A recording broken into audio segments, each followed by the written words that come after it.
domingo, é isso mesmo? Quase 2 anos, né? Quase 2 anos. Ele foi funcionário aqui da igreja e deixou um rastro aqui de bênçãos. É uma pessoa muito amada por nós, porque o conheceu assim mais intimamente. E eu fico muito feliz porque na época ele era seminarista e terminou seu seminário presbiteriano. Ele é de uma igreja presbiteriana, terminou seu seminário, foi ordenado pastor e hoje é pastor da segunda igreja de Ramos, é isso? Segunda igreja presbiteriana de Ramos. Vamos dar uma bênção. Então vamos receber o homem com carinho, pastor Lúcio.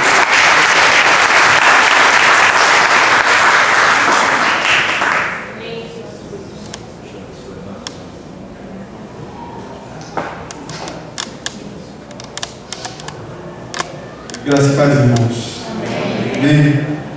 Prazer estar aqui. Alegria muito grande estar revendo o pastor Gilmar, o pastor Antônio, o braço. É que agora também é pastor. Então, muito feliz de estar aqui com vocês. E faz tempo, né, que a gente não se encontra, né? Mas Deus, ele prepara o momento certo para a hora certa. Amém. Eu também estou aqui, eu trouxe a minha mãe e a minha tia, está como visitante também, está logo aí na frente.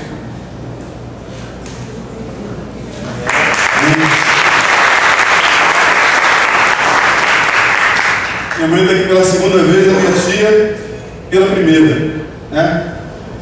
E essa é a mulher que me gerou, né? Gerou essa peça aqui que vocês estão vendo. Louvado seja o nome do Senhor por isso. Queridos, eu quero ser breve, né, na meditação da palavra, para compartilhar aquilo que Deus colocou no meu coração. E eu gostaria que você estivesse abrindo a palavra de Deus em Marcos 9. Marcos capítulo 9. Nós estaremos lendo do versículo 14 ao versículo de número 29. Marcos 9, 14 a 29. Vamos colocar de pé, irmãos, para nós lermos a palavra de Deus.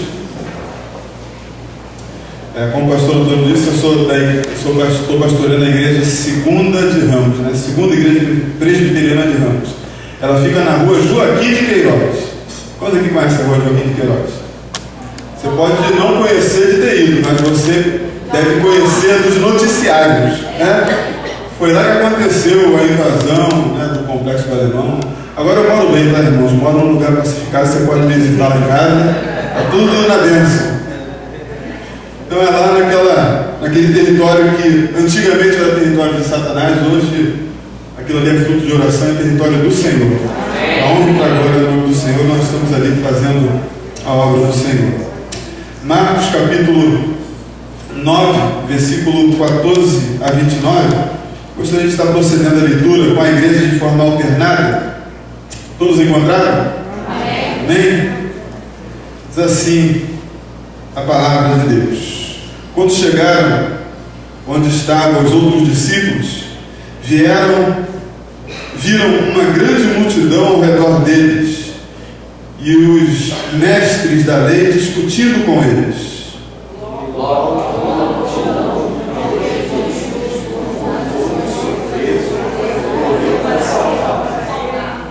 Perguntou Jesus: o que vocês estão discutindo?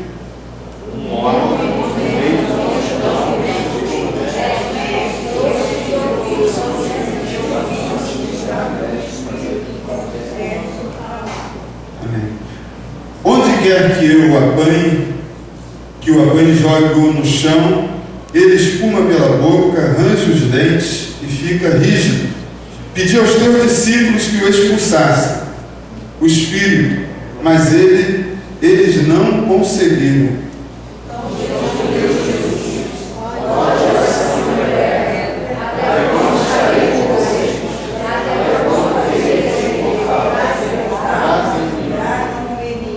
Então eles o trouxeram. Quando o espírito viu Jesus, imediatamente causou uma convulsão no menino. Este caiu no chão e começou a rolar, espumando pela boca.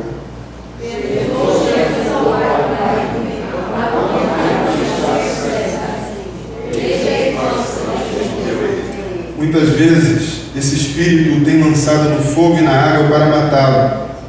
Mas se podes, faz alguma coisa. Tem compaixão de nós e ajuda-nos.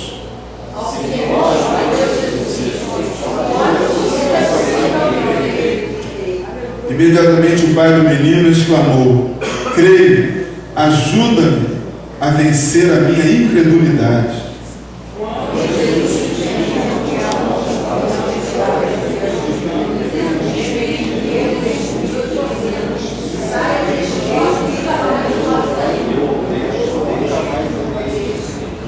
O espírito gritou, agitou violentamente e saiu.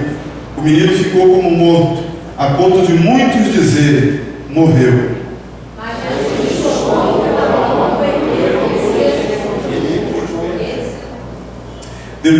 Depois de Jesus ter entrado em casa, seus discípulos lhe perguntaram em particular: por que não conseguimos expulsá-lo?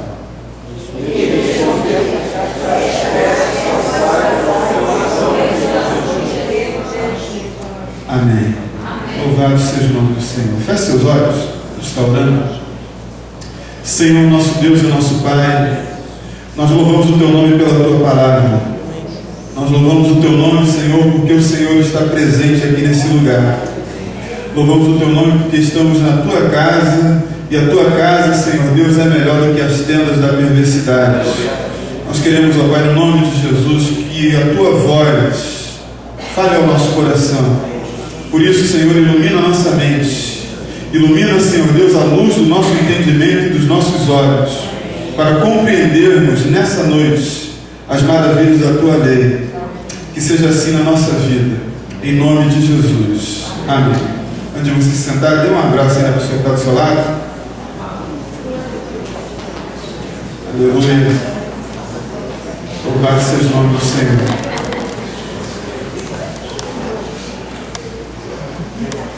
Amém. Irmãos, hoje nós vivemos num tempo onde poucas pessoas sabem o que é ser cristão. Poucas pessoas entendem o que é fazer parte da igreja, o que é conhecer Cristo de fato. Muitas pessoas acham que estão na igreja porque a igreja é um ambiente socialmente agradável. É verdade que a igreja é um ambiente socialmente agradável. É bom nós estarmos reunidos na casa de Deus, louvando, bendizendo o seu nome, escutando uma boa palavra, olhando e sendo testemunho ocular dos milagres que Deus opera na vida da gente, na vida de outras pessoas. Isso tudo é bom. Só que a igreja é mais do que isso. Estar fazendo parte do corpo de Cristo é mais do que estar fazendo parte de uma organização sociável. Estar fazendo parte do corpo de Cristo é estar fazendo parte de um exército. É estar fazendo parte, é se alistar para fazer parte de um grande exército. A igreja, ela não é somente um hospital, mas ela é um batalhão, onde existem soldados, e soldados que precisam estar preparados e precisam estar conscientes de que estão em uma guerra. O apóstolo Paulo, em Efésios 6, vai dizer que nós temos que estar preparados para o dia mau. E o dia mau, ele vem na vida de todo mundo. Ele vem na vida de quem é crente, ele vem na vida de quem não é crente, ele vem na vida de quem é salvo, na vida de quem não é salvo. A questão é que o salvo sabe onde procurar as armas para enfrentar o dia mau. A questão é que o salvo, ele conta com toda a armadura de Deus à sua disposição, para quando chegar o dia mau, ele sai desse dia erguendo a bandeira da vitória em nome de Jesus. Nós não estamos nesse mundo por acaso. Nós estamos nesse mundo, estamos na companhia de pessoas que a gente não consegue ver. Existem anjos e existem demônios brigando pela nossa alma. guerreando, querendo levar vantagem sobre nós. E cabe a cada um de nós estarmos preparados para essa peleja. Porque essa peleja é uma peleja que se luta todo dia. Todo dia que você acorda, Satanás, que não dorme, ele está de olho fixo em você. E ele está querendo levar vantagem sobre a sua vida. Armar ciladas para depois apontar o dedo na tua cara e dizer: é você que é o servo de Deus? É você que é a mulher de Deus? Qualquer casquinha de banana que eu coloco por diante de você, você escorrega. É isso que é ser cristão? Então a igreja, nós como corpo de Cristo, nós precisamos estar preparados, porque o dia mau é todo dia que nós acordamos e colocamos os nossos olhos diante dessa sociedade. O texto que nós acabamos de ler, ele nos dá alguns motivos para nós andarmos preparados. Esse é o meu tema, esse é o meu assunto com você nessa noite, em nome de Jesus. A importância do preparo espiritual. Pergunta para o teu irmão aí, está do teu lado aí: você é um crente preparado espiritualmente? Agora diz assim: olha, eu quero ser um crente cada dia preparado, em nome de Jesus, porque esse é o propósito de Deus para a nossa vida. Andarmos vigilantes, andarmos preparados. O texto que nós vamos ler conta a história de um homem que tinha um grande problema na sua casa. Seu filho estava possesso. E ele, na ânsia de ver o seu problema resolvido, ele leva o seu menino até Jesus, até os discípulos de Jesus. Levou até os discípulos de Jesus e não aconteceu nada. Aí Jesus escuta uma discussão entre a multidão e entre os seus discípulos e pergunta: vem cá, o que eles estão debatendo aí? O que vocês estão debatendo? Esse homem se levanta e diz: olha, eu trouxe meu filho possesso de um espírito imundo, trouxe aos seus discípulos e eles não puderam expulsar. Jesus olha para os discípulos e diz: ó geração incrédula, até quando eu vou suportar vocês? Eu gosto do texto da versão atualizada, ele diz: até quando eu vou sofrer na companhia de vocês? Trazem o menino até Jesus. Jesus impõe a mão, cura o menino, todo mundo fica feliz, e os discípulos perguntam: mestre, por que nós não podemos expulsá-lo? E Jesus diz: olha, essa casta de demônio, essa espécie de demônio só sai com jejum, com oração e jejum. O que Jesus está dizendo aí? Jesus está dizendo: olha, antes de fazer qualquer ato espiritual, se prepare. E eu gostaria de dar aqui alguns motivos para nós como cristãos andarmos preparados. Primeiro motivo é que um dia, numa hora que você não espera, alguém vai recorrer a você. O versículo de número 18 do texto que nós lemos diz, versículo de número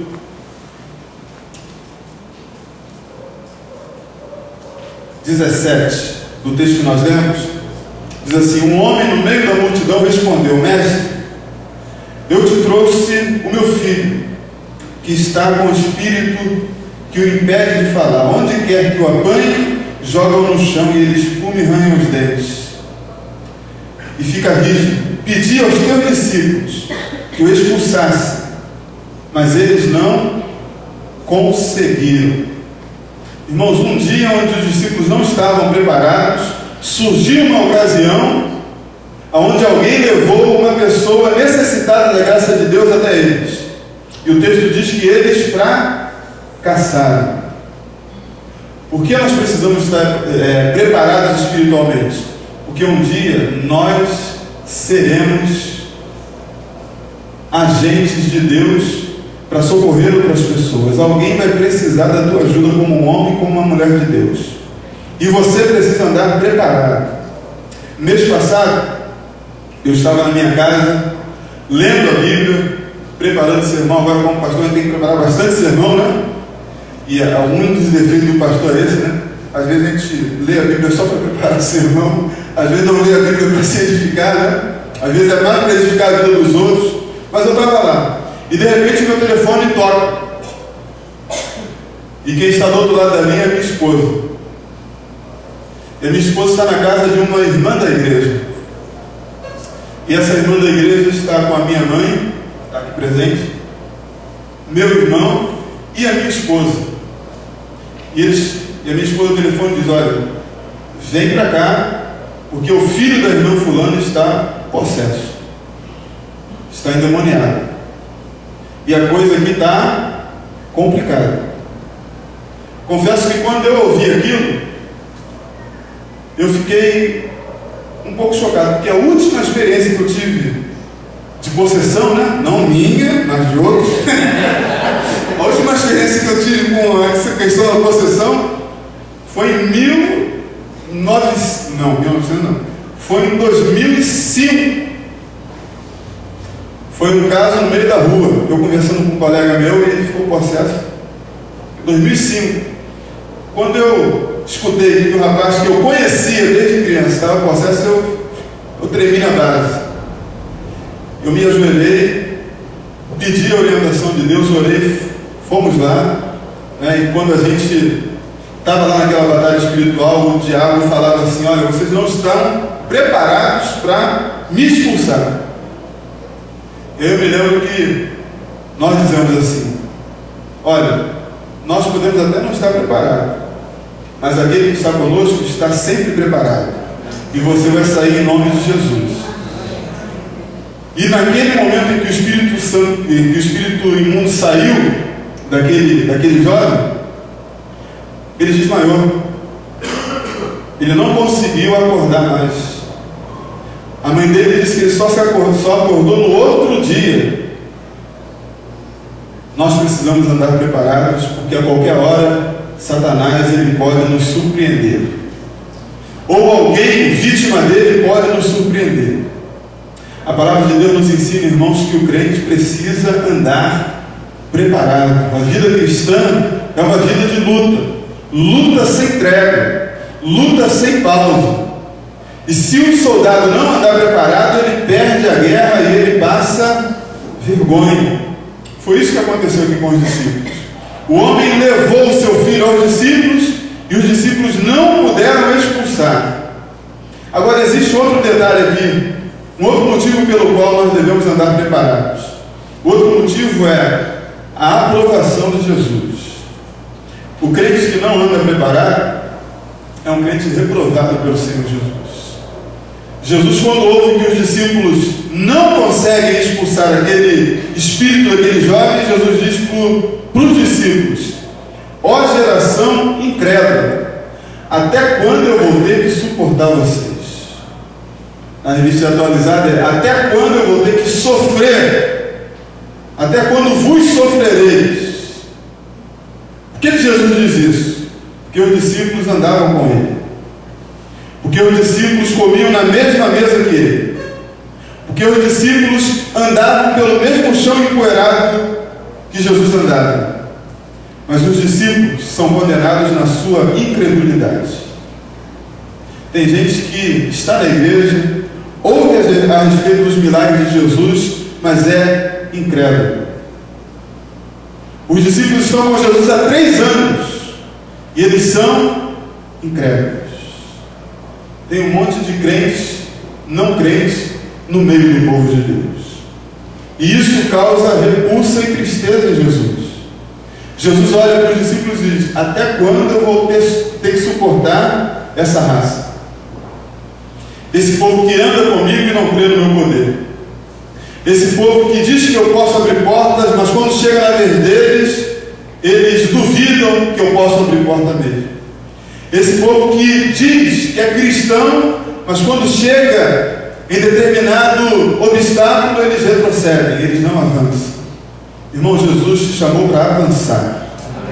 Jesus te chamou para crer. Jesus te chamou para exercitar o poder que Ele já te deu.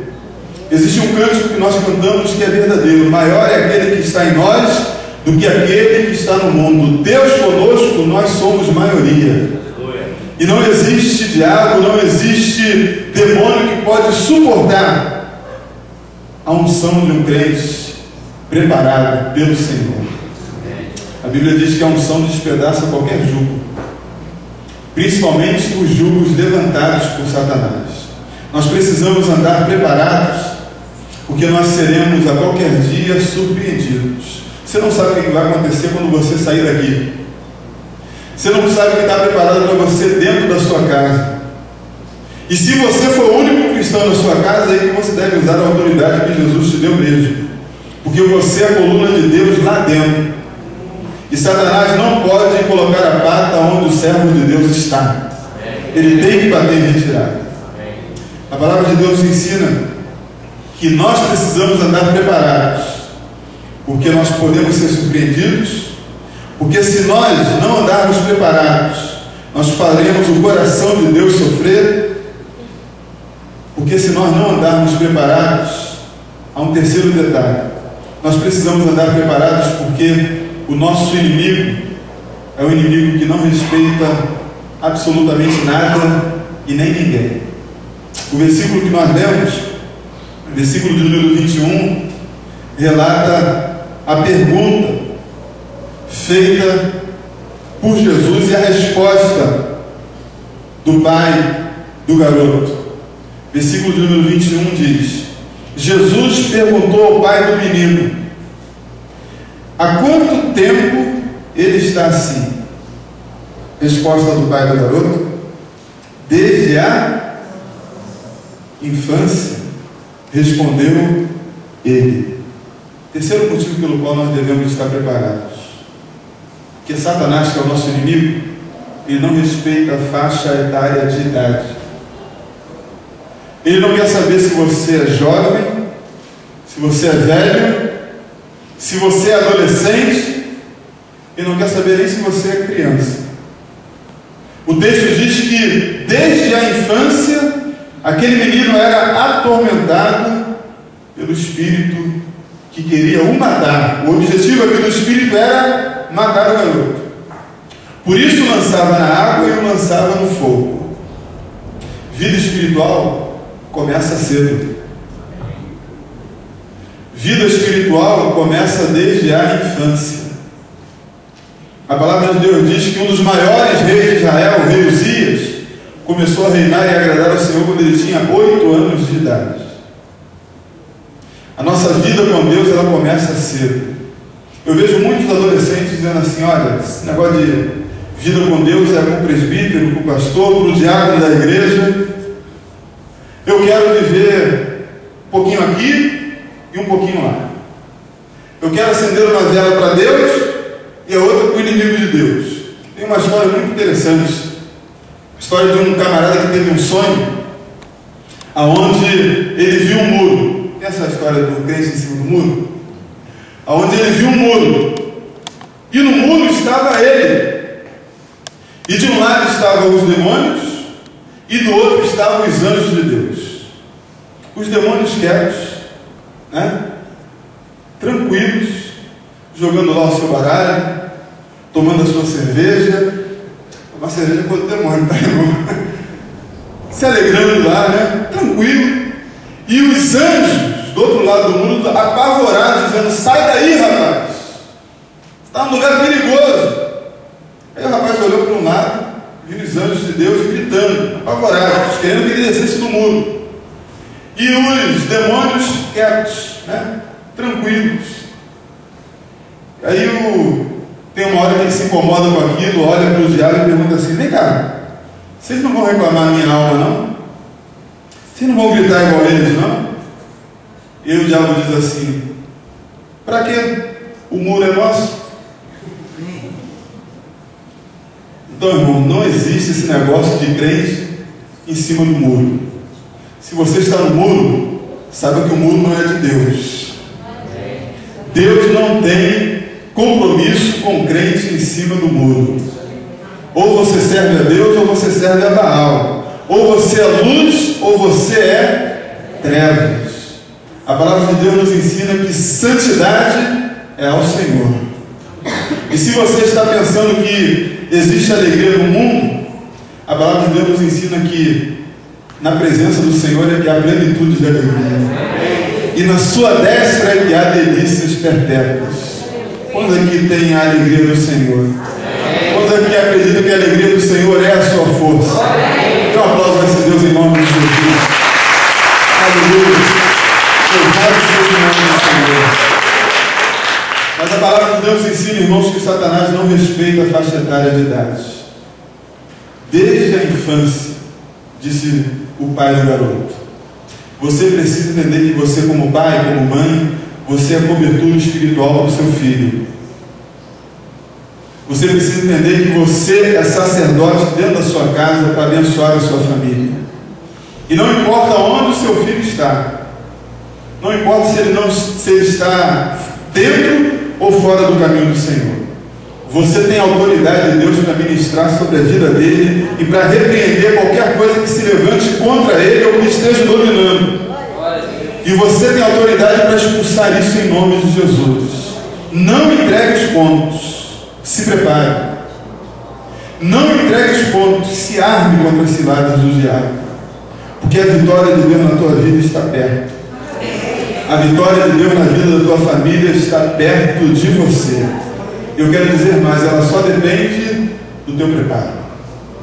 E Jesus vai nos ensinar aqui, em último lugar, como se preparar. Versículo de número 29. Os discípulos, preocupados porque fracassaram, perguntam para o Senhor: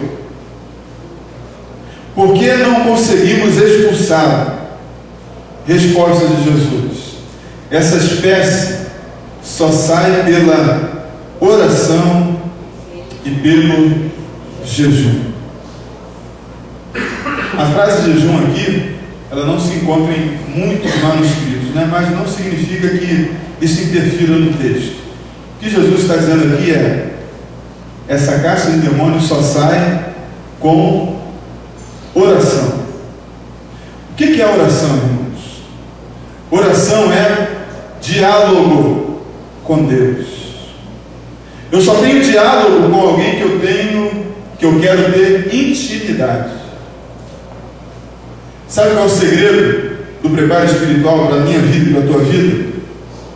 Não é nenhum tipo de sacrifício. Não é subir a escadaria da penha. Não é fazer propósitos que a gente, na maioria das vezes, não cumprimos. Você se prepara espiritualmente quando você tem uma vida de conversa, de diálogo e de obediência para com Deus. Essa é a chave. Eu vi no Facebook uma colocação muito interessante, né? Alguém perguntando assim: qual é mais importante, a oração ou a leitura da palavra? E aí um sábio disse assim: tenta buscar a resposta com um passarinho, qual é mais importante para ele, a asa direita ou a asa esquerda? Qual vai ser a resposta do passarinho? As duas coisas. Eu não acredito nesse negócio de crente que ora, sou bom de oração. Não, começa a ler a Bíblia, me dá uma dor de cabeça, irmão. Não sou bom de ler a Bíblia, não. Só na oração eu sou 10. Ler a Bíblia. Porque uma coisa chama a outra. Quando você fala com Deus, você tem desejo também de ouvir a voz de Deus. Quando você ouve a voz de Deus, você tem desejo de também abrir o seu coração para com Deus. Vida espiritual preparada é uma vida onde nós temos ouvidos para ouvir e boca para falar com Deus. Acho que tem muito crente que é de mal com Deus, né? Quando você está de mal com uma pessoa, a primeira coisa que você faz é deixar de falar com ela. Tem muito crente que parece estar de mal com Deus, né? Ou então só ora na hora do café, ou na hora que vai dormir. O amém geralmente é no outro dia. Mas a palavra de Deus nos ensina, irmãos, que nós devemos ter uma vida de preparo espiritual. E essa vida de preparo espiritual é com oração e com leitura da palavra. Jesus comparou a leitura da palavra com a necessidade básica do corpo do homem. Quando Satanás diz: transforme essas pedras em pães, Jesus diz: olha, nem só de pão viverá o homem, mas de toda palavra que procede da boca de Deus. Em outras palavras, Jesus está dizendo, assim como o corpo precisa de pão para viver, o meu espírito precisa da palavra de Deus para sobreviver também. Você precisa da palavra de Deus para você ser um crente forte. Você precisa falar com Deus para que Deus te oriente e te responda as suas orações. Essa caça de demônios só sai com jejum e oração. Sem preparo espiritual, não há vitória no mundo espiritual. Sem preparo espiritual, nós somos soldados fracassados. Sem preparo espiritual, nós não vamos resolver problemas nem nosso e nem de ninguém. Alguém vai chegar para a gente e diz, resolve. E a gente não vai poder. E Jesus vai olhar para a gente e dizer, até quando eu vou ter que aguentar esse povo? A palavra de Deus termina dizendo que Jesus libertou aquele homem. Eu quero ser sincero com você. Ainda que você não esteja preparado, e você precisa estar preparado, o Deus que você serve é o Deus da provisão. E Ele vai te socorrer em nome de Jesus. Mas isso não é motivo para você andar desarmado. Falar em andar desarmado no Rio de Janeiro, também quem está na igreja, né? Todo mundo aqui entende espiritualmente o que eu estou falando, né? Mas você não pode andar desarmado só confiando que Deus vai prover livramento para você. Você deve ser o agente do livramento de Deus. Deus quer usar você para livrar e para libertar a vida de muitas pessoas. Que Deus te prepare e que Deus te dê bagagem para você guerrear contra o inimigo e sair vencedor em nome de Jesus. Amém? Deus nos abençoe, irmãos.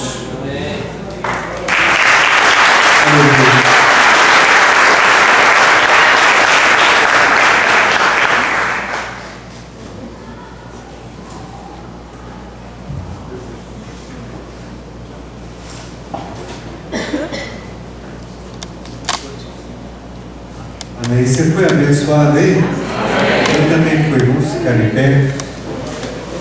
Vamos orar encerrando o culto desta noite. Queremos agradecer a presença de todos. Deus abençoe. Bom restante de semana. Na paz do Senhor. Você que foi abençoado após o culto, dá um pulinho aqui na frente, dá um abraço do pastor. Agradeça a ele por ele ter estudado, orado, buscado, se deixar usar por Deus, né? Nesta noite. Faça isso que você vai alegrar o coração do Senhor. Senhor, obrigado por esse culto, obrigado por essa palavra tão simples, mas tão poderosa, tão eficaz, daquelas palavras que a gente vai sair daqui pensando sobre o que nós ouvimos, e que nós possamos não apenas pensar, mas que nós possamos praticar o que foi recomendado aqui nesta noite, para que nós sejamos crentes sempre preparados. Às vezes no corre-corre do dia, nas lutas do dia, a gente acaba se esquecendo do preparo espiritual. Que nós possamos estar alerta, que nós possamos estar acordados espiritualmente falando, preparados, porque nós não sabemos o dia, nem a hora do retorno do Teu Filho Jesus, mas também não sabemos o dia nem a hora em que vamos ser solicitados para fazer a obra de Deus. E nós precisamos estar preparados para isso. Muito obrigado por esta palavra, meu Deus. Muito obrigado pelo Teu servo, pastor Hugo, por ele ter se colocado como instrumento para buscar a orientação divina e trazer o recado que nós estávamos precisando de ouvir nesta noite. Continue abençoando o Teu servo, a sua família, a sua igreja, o seu ministério, que ele tenha um ministério frutífero, abençoado, Deus, que ele possa ser uma referência naquela localidade, que ele possa ser um referencial de integridade, de honestidade, de vida espiritual, de homem de Deus, na Tua presença, Senhor. Abençoe a sua igreja e a sua vida e a sua família. Abençoa, Deus, a vida de cada um aqui nesta noite, a família de cada um aqui nesta noite, e abençoa a nossa igreja, para que a nossa igreja seja sempre uma igreja preparada a dar as respostas que a nossa comunidade necessita em termos espirituais. Nos abençoa, nos dê uma noite de paz, de alegria, uma noite de sono reparador, que possamos amanhã ter um trabalho também na Tua presença, Senhor, que possamos chegar em casa guardados e protegidos pelo Senhor. Nós mais uma vez te agradecemos e agora oramos que o amor de Deus, nosso Pai, a graça salvadora de Jesus Cristo, Filho, as consolações, a comunhão, o gozo, a alegria, o poder, a virtude do Espírito Santo estejam sobre todos nós e sobre todo Israel de Deus espalhado na face da terra. Se você concorda, diga amém. Deus